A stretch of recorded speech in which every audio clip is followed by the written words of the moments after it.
नमस्कार। आज के वीडियो पे डिस्कस करेंगे लेटेस्ट मॉनसून लाइन और सैटेलाइट का एनालिसिस पर, साथ ही ईसीएमएआई का 15 दिनों का फोरकास्ट जिसमें लो प्रेशर का ट्रैक और उससे कहां पर कैसी बारिश होगी इसके असर से, और अगला सिस्टम फिर कब बन सकता है।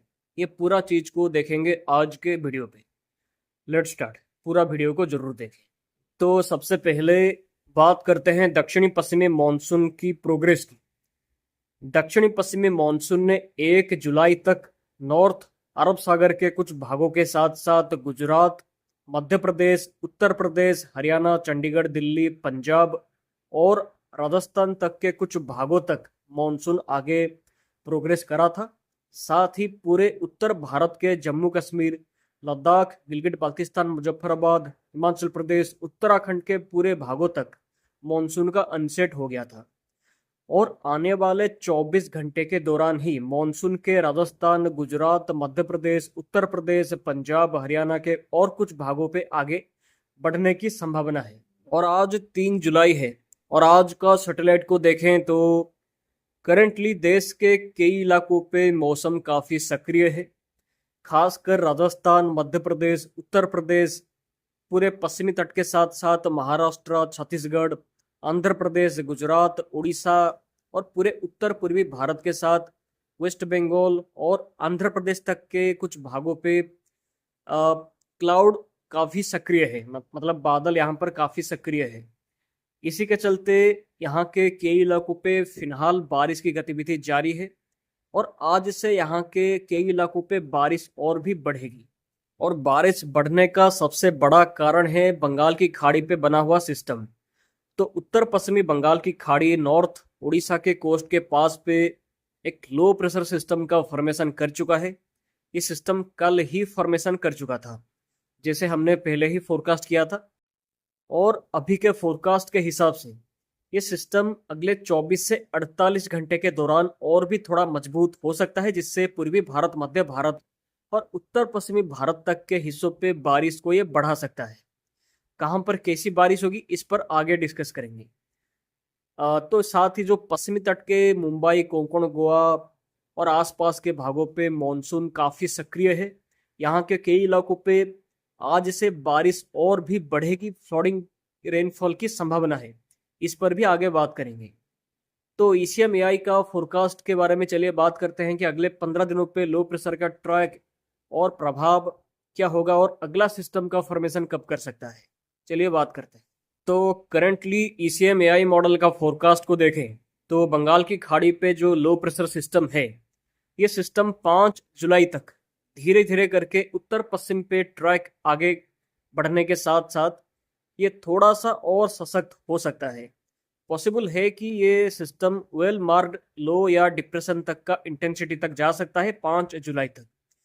इससे पहले मतलब उड़ीसा, वेस्ट बंगाल के कई इलाकों पे बारिश बढ़ेगी आज से 6 जुलाई के दौरान तक।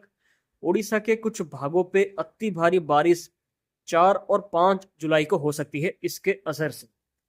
जबकि सिस्टम वेस्ट बंगाल, उड़ीसा के बॉर्डर एरिया के आसपास पे 5 जुलाई तक क्रॉस कर सकता है और क्रॉस करने के बाद ये झारखंड और नॉर्थ छत्तीसगढ़ के ऊपर से होके जाएगा 6 और 7 जुलाई तक, जिससे झारखंड और छत्तीसगढ़ के कई इलाकों पे बारिश बढ़ेगी 4 जुलाई से 7 जुलाई के दौरान।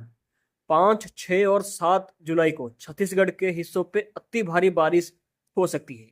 तो ये याद रखें कि साउथ वेस्ट मानसून सीजन के दौरान जब लो प्रेशर सिस्टम्स फॉर्मेशन करते हैं तो वो सिस्टम्स के दक्षिणी पश्चिमी हिस्सों पे सबसे ज्यादा बादल और सबसे ज्यादा बारिश का असर रहता है। इसलिए सिस्टम जहां पे क्रॉस करता है उसके दक्षिणी पश्चिमी हिस्सों पे ही ज्यादा प्रभाव बारिश का होगा। तो ये सिस्टम झारखंड और छत्तीसगढ़ को क्रॉस करने के बाद ये उत्तर प्रदेश और मध्य प्रदेश के बॉर्डर लाइन से होके आगे बढ़ सकता है 7 और 8 जुलाई तक। इसके असर से 6, 7, 8 और 9 जुलाई के दौरान मध्य प्रदेश के बड़े इलाकों पे अति भारी बारिश हो सकती है। उत्तर प्रदेश पे भी बारिश 6 से 9 जुलाई के दौरान बढ़ सकती है और बिहार पे भी बारिश होगी ये टाइम के दौरान। इसके बाद ये सिस्टम रिकर्व कर सकता है और रिकर्व होके नॉर्थ नॉर्थ ईस्ट की तरफ टर्न ले सकता है। अभी के फोरकास्ट के हिसाब से ऐसा मॉडल दिखा रहा है, आप स्क्रीन पर देख सकते हैं। और ये दिल्ली और पश्चिमी उत्तर प्रदेश तक जा सकता है, आप यहाँ पर मॉडल पे भी देख सकते हैं। ऐसा हुआ तो 8 और 9 जुलाई और 10 जुलाई के दौरान नॉर्थ ईस्ट राजस्थान और पश्चिमी उत्तर प्रदेश और दिल्ली हरियाणा और आसपास के भागों पे बारिश बढ़ेगी, भारी बारिश भी हो सकती है ये टाइम के दौरान। और 10 जुलाई तक ये सिस्टम उत्तर प्रदेश के ऊपर कमजोर हो जाने की संभावना है। तो ये था इस सिस्टम का पूरा फ्यूचर का अपडेट। हालांकि ये सिस्टम के बाद एक और सिस्टम का फॉर्मेशन भी कर सकता है, बट उससे पहले पश्चिमी तट का मौसम पर बात करें तो मुंबई, कोंकण, गोवा, दक्षिणी गुजरात और आसपास के महाराष्ट्र में एक्सट्रीम हेवी रेनफॉल हो सकती है लगातार आज से 7 जुलाई के दौरान। कई इलाकों पे 500 mm से भी अधिक बारिश यहाँ पे हो सकती है, जिससे ये सभी इलाकों पे लोकल फ्लडिंग की कंडीशन बन सकती है, वाटर लॉगिंग की कंडीशन भी बन सकती है निचले इलाकों। साथ ही कोस्टल कर्नाटका, केरला के हिस्सों पे भी अति भारी बारिश होगी ये टाइम पर। इसलिए यहाँ के हिस्सों पे लोगों को सतर्क रहने की जरूरत है। तो जैसे हमने बोला कि ये सिस्टम के बाद एक और सिस्टम का फॉर्मेशन कर सकता है, तो मॉडल का फोरकास्ट को देखें तो ये सिस्टम के बाद 11 जुलाई के बाद से खास करके मॉनसून थोड़ा ब्रेक फेज पे जा सकता है 11 से 15 जुलाई के दौरान। बस पूर्वी भारत, उत्तर पूर्वी भारत को छोड़ दें तो भारत के बाकी हिस्सों पे मौसम साफ रह सकता है 11 से 15 जुलाई के दौरान। बट 15 से 17 जुलाई के आसपास एक और सिस्टम का फॉर्मेशन हो सकता है वेस्ट बंगाल, बांग्लादेश के कोस्ट के पास। आप यहाँ पर मॉडल पे देख सकते हैं। ये सिस्टम हुआ तो पूर्वी भारत पे फिर से बारिश बढ़ेगी 15 जुलाई के बाद से। हालांकि लॉन्ग रेंज की फोरकास्ट है। तो ये था अगले 15 दिनों का पूरा मौसम। यहाँ पर हमने बारिश, मॉनसून का प्रोग्रेस, लो प्रेशर का ट्रैक, उसका प्रभाव, अगले सिस्टम का इन्फो, ये सब पर पूरा डिटेल्स पे डिस्कस करा है। सो ऐसे ही जानकारी लगातार अगर आप पाना चाहते हैं तो आप अभी के अभी वेदर अपडेट 2M को सब्सक्राइब करें, वीडियो को लाइक और शेयर भी जरूर करें ऐसे ही जानकारी लगातार पाने के लिए।